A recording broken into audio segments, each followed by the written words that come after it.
All right, welcome to the Big Lads podcast. It is episode 3, and we got a lot of exciting stuff for you. I'm here with my honorary co-host, Benjamin Resnick. We were supposed to have Simon Clark Oka on the podcast today, but Mr. Reliable, he cannot really commit to anything. That's probably why Mila will never marry him. But yeah, we have a great podcast for you. We're hoping to blow your minds like the mountain blew the mind of the Red Velvet last night. So yeah, we're hoping to have a really good show. I got Ben here. Ben, why don't you say hi? Sorry. Trying to unmute you. For some reason, it is not working. Say something? Something? Yeah, okay. There we go. Technology I is I just used all my great stuff. You missed shit. it. I was muted. Can you say it again? Well, if I can remember it. Just saying, great to be back on the pod with a good lad and a good lad. Just two lads tonight. Is the lad on lad action? Some solid lad to lad action. Oh, I can't wait for it. No protection needed here, folks. Nope. None for us, but yeah, I was thinking about doing a trial by combat for you and Simon to be the honorary co-host, but literally he did not show up. He pulled a Tyrion and had someone else fill his role, and that's you. So he you is win by default. quite impish. I win by default. That's how I do it. Win by default. Yeah. Okay. So let's get into this. You and I had an awesome weekend this past weekend. It was my girlfriend's birthday. Big shout out to Sam. Happy birthday. Shout out to happy birthday. She's 28 now. She's as old as you guys. Yeah, you're still a little tyke. I know. I'm 26-year-old in a 28-year-old's world. But yeah, it was an awesome weekend. I actually had a lot of fun. What did you think about the night on Saturday? Saturday was a great night. You know what? Good crew to watch the basketball game while the pre-drink was going on. Always like seeing Sam's dad out. He's always very interesting and a colorful character. He's getting more interesting as the years go by too. Yeah, I think that happens when you get older. Does he drink? I don't know if he drinks, eh? No, he doesn't drink at all. But he's just naturally that interesting. I envy people like that. He is an interesting fellow naturally. I have to drink to be interesting, so good on him. He can naturally be interesting. Yeah, he's a wildcat. He always has a lot of energy, a lot of emotion, and he likes to fuck with people. So he says silly things. So he's a good guy to hang around with. Highlight of the night was at the end of the night, me and Ollie went to get food. I actually have two good Ollie stories. Okay, at the end of the night, we go get food, and I get in a cab. Ollie's like, "Oh, I'm gonna walk home." The cab does a U, and all I see is him hunched, kind of crawling down College Street. It definitely took him 2 hours to get home because he couldn't move. Was he actually crawling, or you're just no, but almost hunched back over, so his hands are on the ground. Just absolute mess. Other best Ollie story for the night is we're leaving the bar. And he's like, "Oh, I gotta settle my tab." I'm like, "Okay, I'll meet you outside." He's like, "All right, I'm good." Some guy, we're walking out. Some guy comes at him, running at him, whips him around. He's like, "Yo, you didn't pay your tab." It's like, what are you doing, Ollie? The guy's got the debit machine in his hand. I guess Ollie's card didn't work the first time. He left his card there? But the guy, give Ollie some credit. The guy was like, "Oh, you're gave him a little hand signal. You're good." Ollie's like, "Oh, I guess I'm good. It must have, just let me go on it." So he left. The guy's like, "Come back." Ollie's like, "Oh man, I'm so sorry, so sorry." And then he's like, "Obviously, I didn't mean to do it. I wouldn't walk back with you if I was trying to rob you guys or anything." And then after he does the thing, the guy's like, he's probably my size or Ollie's size. He's little pipsqueak. He's like, "Don't ever do that again, or you're banned from the bar." Ollie's like, "Fuck you, dude." I was like, "I'm not trying to be a dick." And Ollie's getting it's an honest mistake. And yeah, it's honest mistake. Fucking hipsters. They think they're because they have buzz cuts and tattoos that they're tough shit. So it was funny. And I was like, "Oh, I just want to go get food. I just want a hot dog." Oh, Tom, we went to Fancy Frank's. It was delicious. Oh, shout out to the big Tom. Horns for Ollie. the honorary podcast filler from last week. I got Ollie was definitely the all. Oh, horns. don't do that. I don't like that. Too bad. It's my thing. Find another sound. That's a really irritating sound.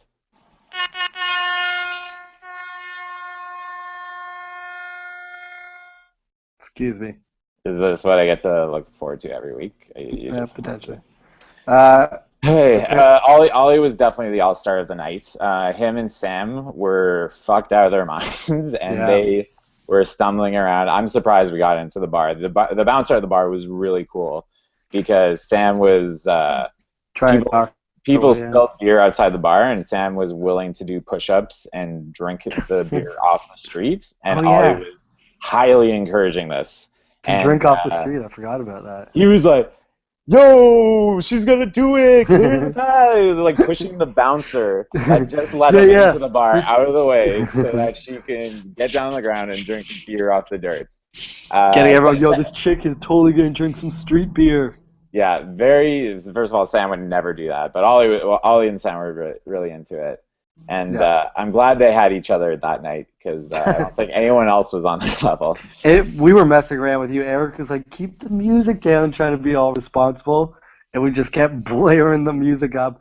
Like, Sam, Eric wants us to turn down the music. She's like, oh, he's such a boring guy. We're like, crank it up. Well, you You were know, not- we You were got- not too happy about that. Well, no, it's because we have neighbors, and it was about time to get to the bar anyway. So Fuck if I had to neighbors. deal with like people noise complaints while I'm trying to leave to get a cab, and I thought you were supposed to be the immature 26-year-old. I wish I was. On Sam's birthday, she gets to be the immature one. Shoot. That's the unspoken agreement between us. Let's get your thoughts on last week's podcast. We touched on that a bit. We had Tom and Ollie coming through.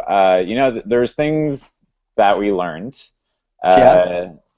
It was a mix. I thought it was good and bad. Like the dialogue was really interesting. We had a lot more stuff kind of surrounding the big lads. But one thing that we didn't have the etiquette that we had week one. People were Because me and Simon are such etiquette pros. well, yeah, we had the rhythm week one a lot better. Like we knew when to kind of finish our thoughts, when Thoughts. to interrupt. And interrupt. Are you interrupting on purpose? Yeah, it was a joke, yeah. Well, let's just say week one was good, and then but week two we had a lot of fun discussions. So we're gonna keep improving this and try to find a balance between the two. We'll get there. It's a pilot project right now. I think we're doing really well. Yeah. I think you're doing a great job. This could be something. We This could be magical. We could be something. We could be heroes. Is this a flashback to your breakup with your girlfriend for a few weeks ago? We could be something. And then you're like, well, let's get dinner and discuss it. No, there was no dinner. She did not want to go out for dinner with me afterwards. I thought that was the play. We talked about this last week. I actually want to know how many girls have you broken up with? Girlfriends, not girls that you've let down. Me? Yeah. Was this like everyone was pitching in, or you were talking about me breaking up with girls? I'll give you my stats if you give me yours. Okay, girls I broke up with? Yeah, girlfriends. Girlfriends. Not girls that you stopped hanging out with, like that Oh. 30-year-old.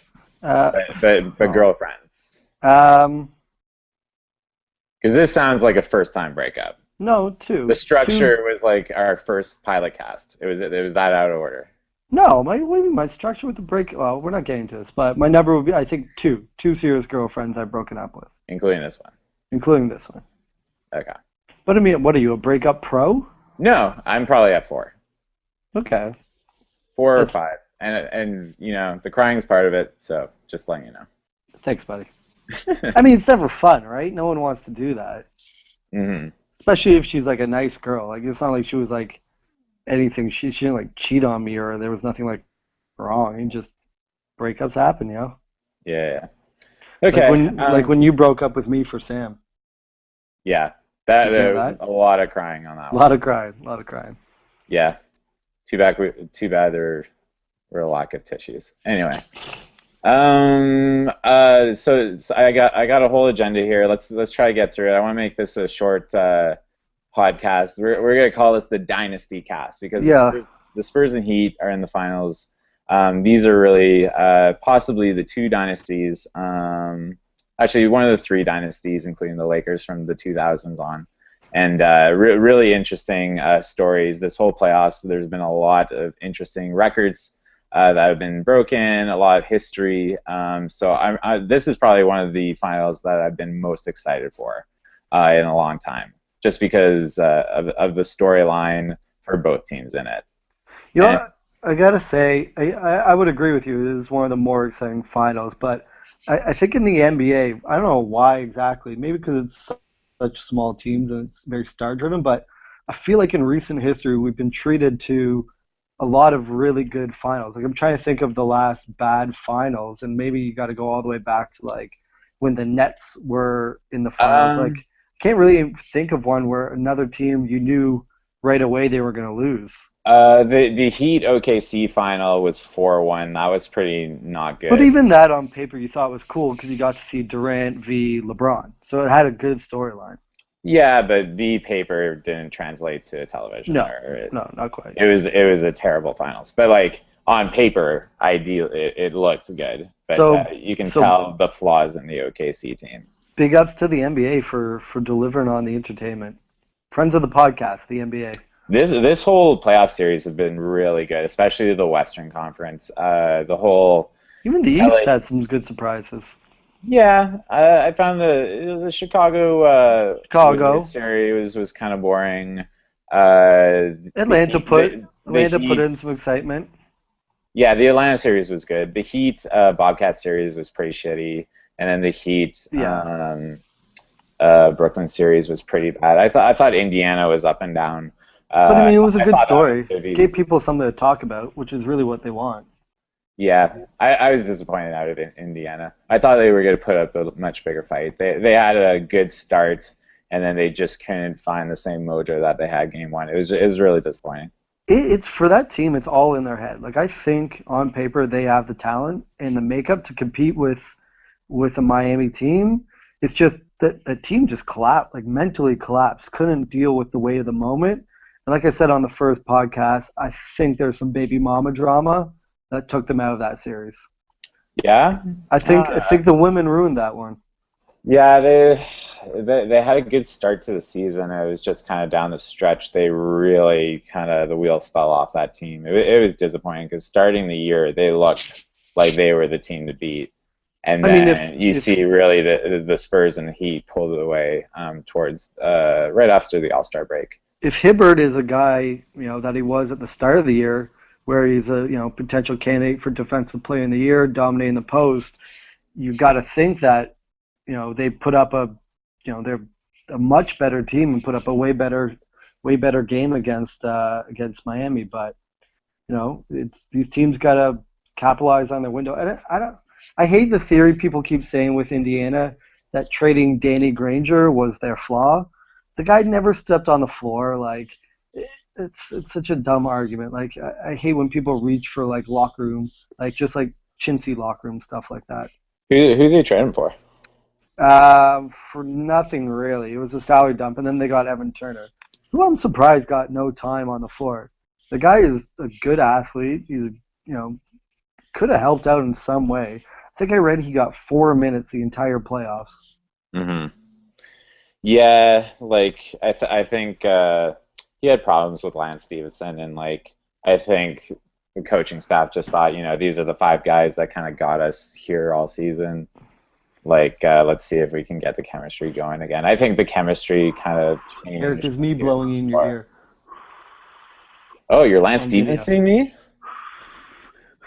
Right in your ear. I am born annoyed of you. Born annoyed. Yeah. Good one. I like it. Okay. Simon is texting me saying he wants in on the podcast, but I'm telling you, I told you last week, I'm telling him this week, you can't get in halfway through. That's true. If there's one thing Eric's about, this isn't a relay race. It's not a relay race. Not handing off the baton. Be there at the start, or don't be there at all. Yeah. I hate it. We got pod rules here. There's pod etiquette. Pod etiquette. Pod etiquette. We talked about it. You don't interrupt people, and you don't interrupt the podcast halfway through. All right, you're throwing it down. The pod master. Well, you know, the pod jury's out. Okay. So let's get to, you know what? Let's get into the dynasty talk. I'm interested in what you think counts as a dynasty, because I was looking at, I think from what I kind of did the research on this, and from what I can tell, I've seen 1, 2, 3, 4, 5, 6. I see 6 dynasties in the history of the NBA that I really count as dynasties. And I want just, first off, how do you think it should be defined? All right, so first thing I gotta say is that I think a modern day dynasty is much more difficult than the old LA Boston ones. It's so much harder to win a championship now with a higher caliber of talent, more teams in the league. So if we're ranking all these dynasties, I'm taking LA and Boston, those old ones, off. I think it's comparing apples to oranges. So some other like If it was a small winning streak, I would not include that. But Boston from the 1957 to 69 won 11. not trying to diminish. I'm just saying it's a different league. They should be compared differently. But I think the one important thing, If you obviously, divided them by 2, they'd still be in the I know. rankings. So I think it was critically important for a dynasty, back-to-back championships. I think that shows the true test of a dynasty is that you could go back-to-back, and that when the argument ultimately goes out, is going to be the Spurs don't have a back-to-back, correct? No. Do they? I don't think so. No. They're the dynasty that kind of breaks the mold if that's the way you're measuring it. Right. So, I mean, do you want me to go into like who I think the best dynasty is here and why? I'm gonna give you my. So I think Okay, a go dynasty. I think winning 2 probably doesn't count, even if they're back to back. I say No, that doesn't just make you a dynasty, but to be like have that kicker in the dynasty argument, I think it's important to have back-to-backs. yeah. The way I see it is you probably need 3 to 4 championships with the same core guys. So I consider the Spurs to be a dynasty because they had, you know, Ginobili, Parker, Tim Duncan, and they have 4 between them, and they played those 4 between 1999 and 2007. However, I wouldn't consider the Heat a dynasty yet, even though Dwayne Wade won one with Right. I would agree. Shaquille O'Neal. I think they have sort of a pseudo extended dynasty. Mhm. I think we'll say later on that if they win this, they'll be more entrenched in the dynasty definition. I think the dynasty, you need the core group of guys. Like it doesn't make sense to call them a dynasty if the teams look completely different and Right. they just happen to win. And when your team loses James Posey like the Heat did, you know, your core is over. James Posey was the core of that first Heat team. That's like taking the nucleus out of an atom. Right. Yeah. It Science. just breaks down the entire structure. We just got real intelligent on this podcast. We threw some science in there. Someone's gonna do research, and it's not the nucleus. I haven't done chemistry since like grade 11. We'll So, let it like, slide. We'll let it slide. it sounded really smart. It sounded Big Bang Theory, where like you think it's smart, but everyone's stupid on that show. Yeah. So would you consider the Lakers dynasty to be a split dynasty because they lost Shaq and a bunch of players and then replaced them with Powell and Bynum in a sort of secondary group? Or does a Derek Fisher, Kobe, Phil sort of chain make them, is that a core? Yeah, like I think the core is Phil, Kobe, Derek Fisher. Was Robert Ory on all those? I'm trying to remember who he played No, the Power but years. he's in a lot of these dynasties. Yeah, Robert Ory. If Robert Ory's on your team, you have a dynasty. You're winning. Big shot, Yeah. Bob. Yeah, I just because also those teams, you know, Kobe Bryant was really the glue. Dwayne Wade has become kind of the secondary Yeah, player. that's a good point. So I would consider the Lakers a dynasty. Also, they won 2 with Pau and 3 with Shaq. Like they've won 5 with Kobe. I think you gotta consider them a dynasty just because of the winning record. Plus, they had Phil Jackson, and he's kind of been part of the glue as well. Hmm. So Yeah, none of these. So the Do any of these dynasties have multiple coaches? No, just the Heat, right? yeah, I If think you consider, yeah, with the Riley, which so. kind of makes them an interesting dynasty argument. So Two coaches. you and I have the dynasties in front of us. Let's just read them out for the podcast listeners. So first we have on my list the Spurs. They've won four from 1999 to 2007. The guys on the team were Tim Duncan, Ginobili, Parker, and then Popovich. Lakers, they've won five from the 2000 to 2010. Really, the glue of that team was Kobe, Derek Fisher, Phil Jackson. And then you have Pau Gasol era versus Shaquille O'Neal era. Oh, you froze on me.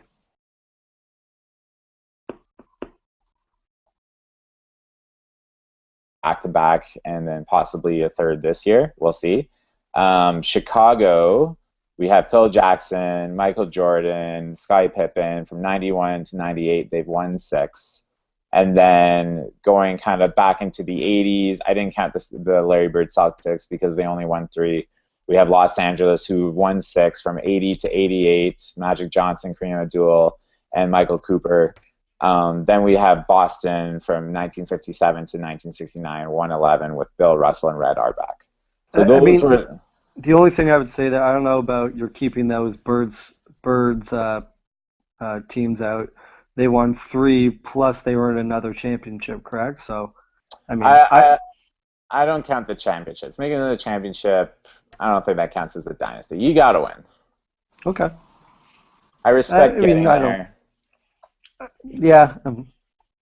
But you know, it's weird because like in like college basketball, guys get credits for like it's a thing going to the Final Four, and then all of a sudden, and like in football, you get credit for going to like BCS games that aren't championship games. I'm not saying that I think that's valid, but all through college, you get those extra sort of points for just showing up in the finals or the Final Four, and then once you get to the bigs, it kind of falls off. So. Yeah, the difference with college is you got like thousands of Money teams versus the NBA. It's 30 Yeah. teams.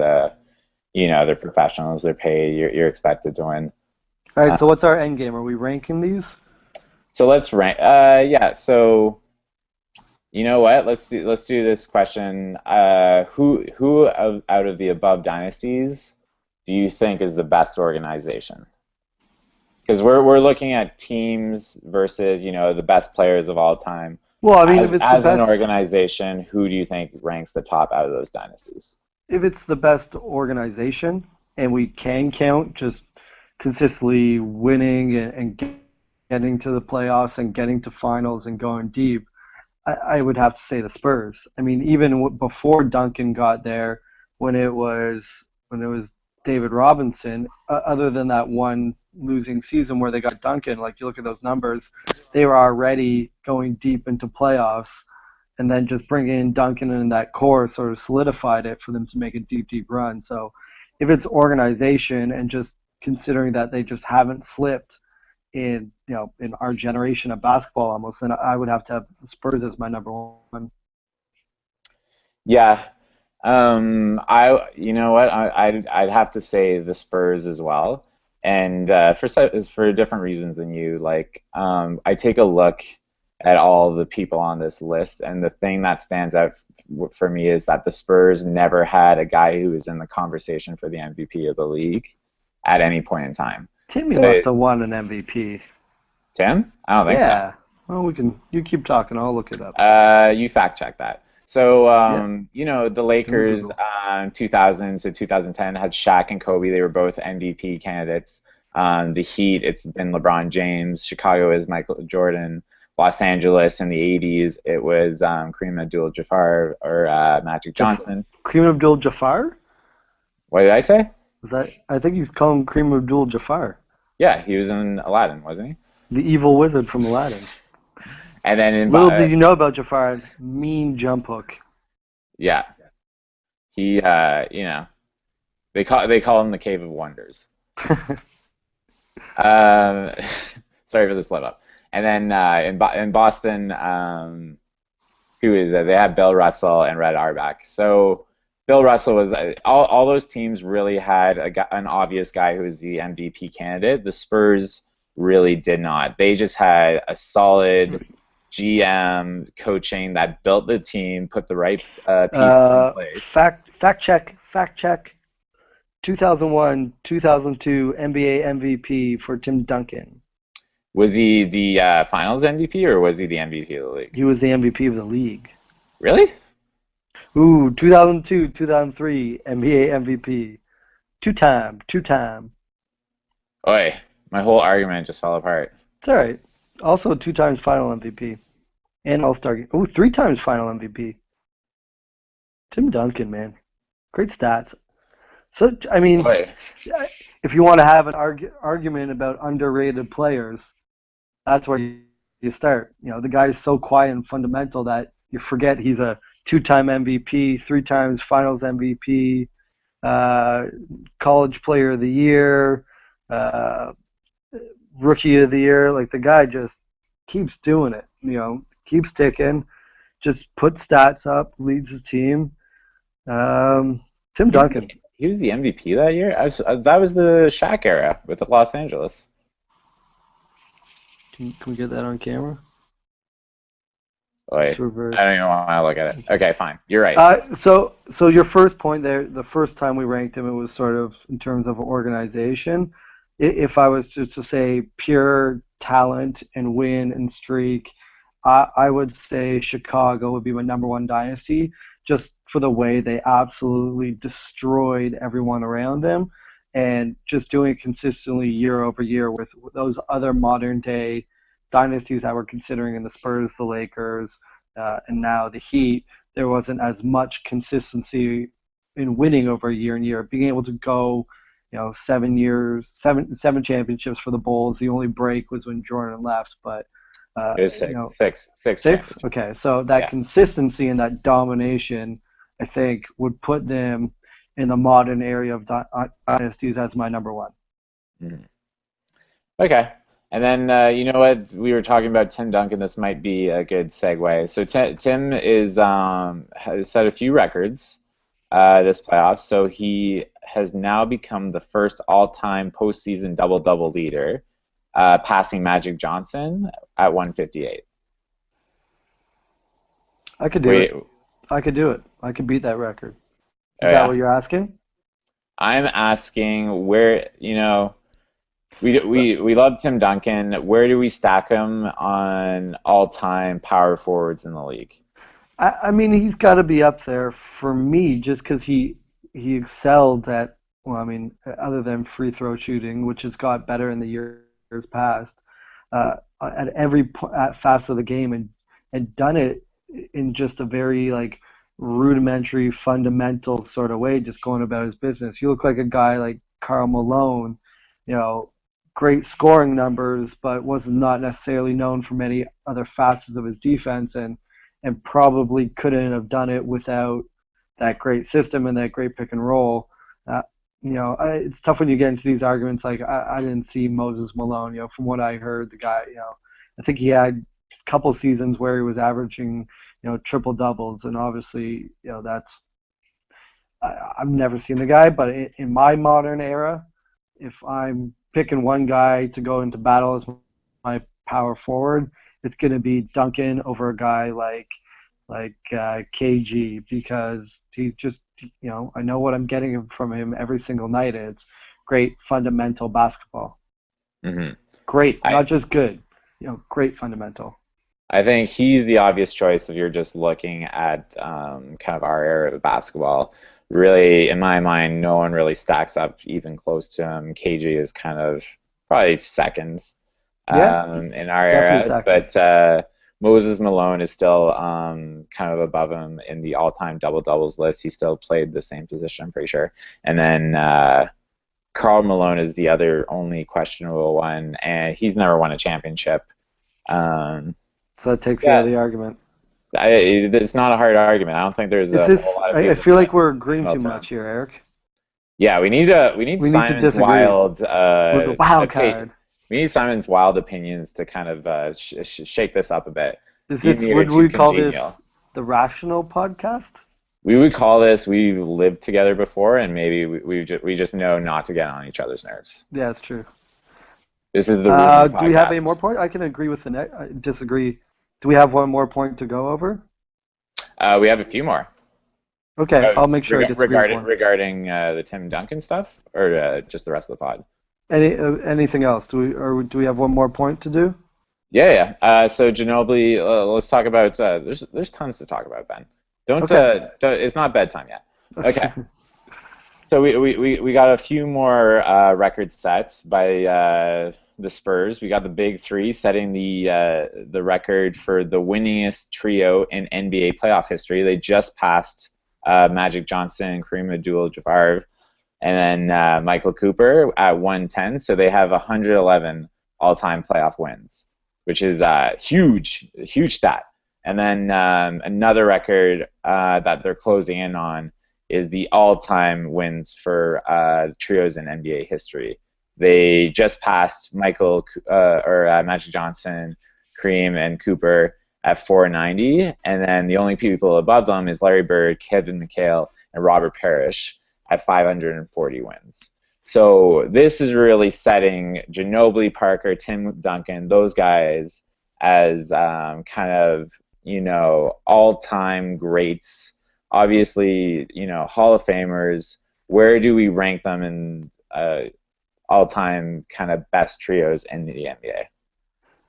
Well, I would have to say my number one trio would be Sean the Rainmaker Kemp, Gary the Glove Payton, and Detlef Schrempf. So they're definitely behind those guys. But, I mean, this is definitely the most, I don't know exactly where they rank, but the most unique trio in NBA history.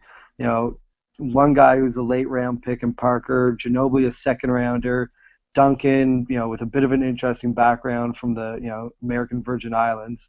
So these guys are the most unique and have done it probably the most different way than anyone else. There's no one there who sort of stole the limelight. There was no one there who as from a marketing sense in the NBA was going to go out there and be the leader. You look at some of the other trios. There was always. Do you think they get the name back from Ray Allen, Paul Pierce, and Kevin Garnett as the big three? Yeah. Who gets that nickname? I think they're the big three, but let's say, I don't think this is going to happen, but let's say that Miami wins this series. I think their trio gets fast-tracked right up the board to being one of the better trios out there. I think athletically, the trio from Miami is one that we're looking at with going down with as one of the most powerful and athletic trios that we've ever seen. Do you think Miami's going to stay together for the duration of their careers? I mean, it sounds like it. They all keep saying the right things, and I think when you have, it's not like these guys are sitting around in Indiana or Cleveland where people want to go out, right? Like get out of those cities. Like I think I read, Bosch said the other day, said, I can't comment what's going to happen afterwards, but I'm in Miami. This is where people want to be, right? That's their biggest bargaining chip, and maybe these guys have made enough, millions of dollars already in their career that they're willing to sacrifice a bit to really, these idiots got up on stage and said not one championship, not two championships, it'll take sacrifice, but if they keep going at this pace, sacrifice some money, can bring in a few guys around them, sky's the limit. That being said, I don't think they're actually going to win this championship, so. Mm-hmm. Yeah, it'd be interesting to see. I think it would be actually really interesting if Dwayne Wade, his career kind of ends early because of his knee problems. Then you got Chris Bosh and then LeBron. Who do you think realistically? Can you stop tapping? What are you doing? Sorry. Do you think those guys realistically stick together if Dwayne's out of the mix? I think he's kind of the glue of the trio. Yeah, I mean, he is the oldest and most. Yeah, I think he's the oldest. Yeah. I think he played college, 5 years at Marquette. Yeah. No, 4 years. So I mean, you would think that. I mean, he may not be the alpha male. Probably, the leader of the team you would think is LeBron, but probably the mature one and the reasonable one there is Wade. So who knows what happens with the team afterwards? I mean, you look at Wade in the playoffs the past few years, he's saved it all for these moments, and I mean, each guy does their own thing, but anytime that LeBron's not having his best game, or down the stretch when LeBron, may not be the clutchest, you see Wade, being vintage Wade from his championship with Shaq, where he's driving to the lane, getting knocked down, putting him in, and so, I mean, but if they lose Wade, that frees up money to get, try and go recruit someone else. Yeah, but do you think Chris Bosh and LeBron James have ever had a one-on-one dinner? I cannot see those guys just hanging out together. I feel like they'd have nothing to talk about. I think Wade probably LeBron has dinner, and Bosh puts on a tuxedo and brings it to him on a silver platter and says, "Thank you for the championship, sir. Here are your dinner." I can picture like Dwayne Wade and like LeBron like inviting Chris Bosh to dinner. He shows up and they're not there.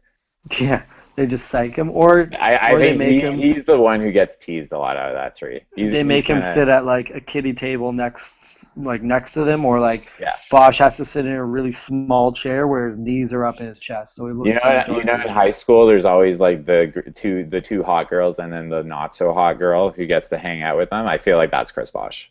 Yeah, and he is the ugliest. Oh, easily. Easily. Have you guys seen, or have you seen the Game of Zones parody on YouTube? No. Oh man, you gotta watch it. It's funny. It compares the NBA playoffs to Game of Thrones. Ooh, I like that. And then sounds like some after pod homework. Yeah, if you're listening to this pod, guarantee. How many people do you actually think listen to this pod? Top 5. 5. Okay. Let's try and get to 6 this week. We're gonna crush the ratings and get 6 listeners. Maybe we could double our ratings and go to 10. Who do you think? Let's name the people listening to this pod right now. Tom, definitely. Yeah. Ollie. Good morning. Good afternoon. Simon. Nothing. I don't have anything to say to him at the moment. Brooke. Bruno, Brooke. You think Bruno listens? I think he gives a listen. Well, Bruno, your mama. If you're listening, then you'll get mad at me. Say hello to your mother. Yeah. That's tell her thanks. Yeah. Ooh. That's some horns. Well, yeah, he'll never listen to this. You think he listens to this? I don't know. Maybe I'll send it to my brother. Oh yeah. Friend of the podcast. No, we're talking podcast or the Big Lads group. Oh, I'm sure. Steve Street guarantees does not listen to this. Ooh, we'll see. If Steve gets to the end of this, you know what? Very upset. I'm calling out everyone in the Big Lads group. Let me know if you're listening to this podcast, and if you're not, we'll have you on the pod. We'll get you. Do we have a comment section? Yeah. On the YouTube, is there a comment? It's in WhatsApp. Leave a comment. Just comment in the WhatsApp group. We don't need to go. I'm not gonna scour YouTube on my free time. Just tell me in the group. Okay. Okay. If you're not interested, is that everything for today? If you're not interested, send your feedback. We'll make it so that everyone will get into it. I sound like some desperate girl asking for a guy for a date. Please. I don't care. Send your feedback to goFyourself@screwyou.com. I ain't too proud to beg. All right. Anything else?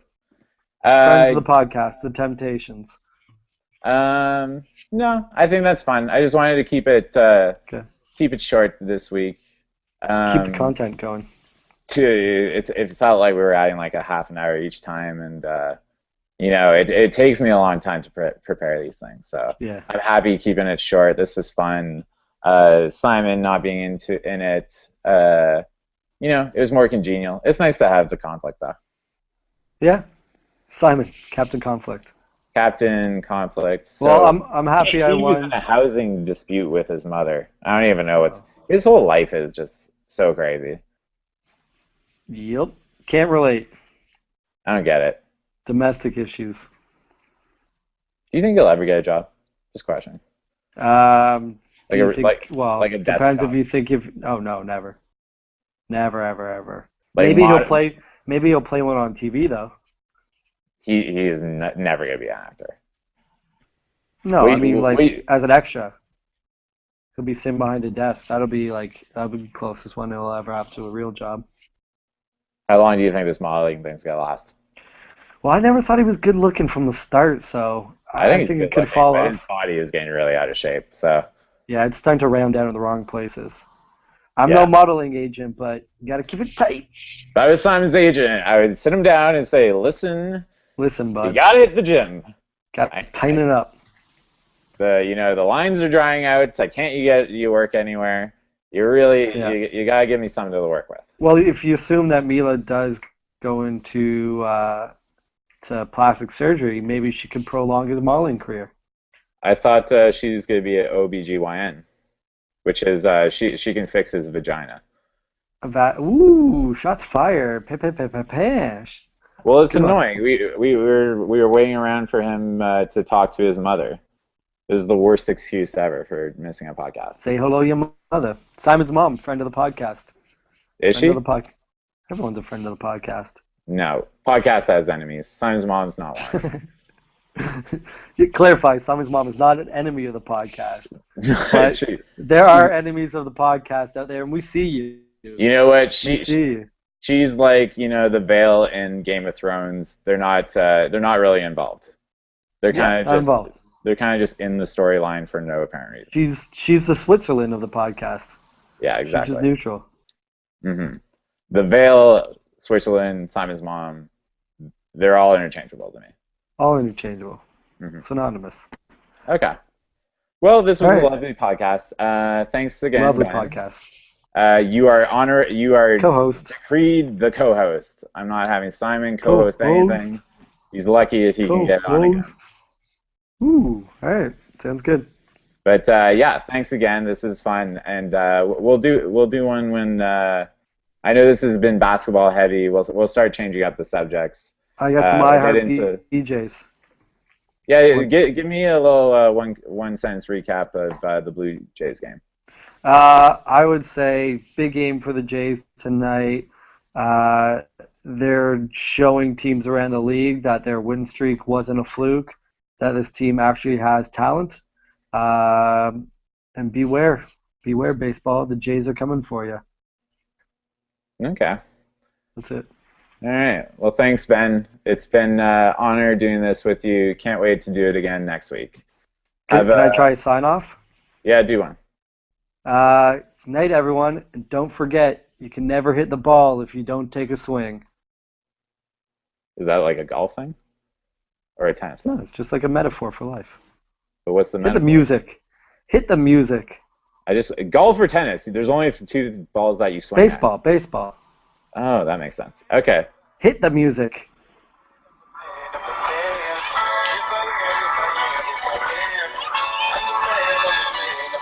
Oh! And I'm out. All right. Good night.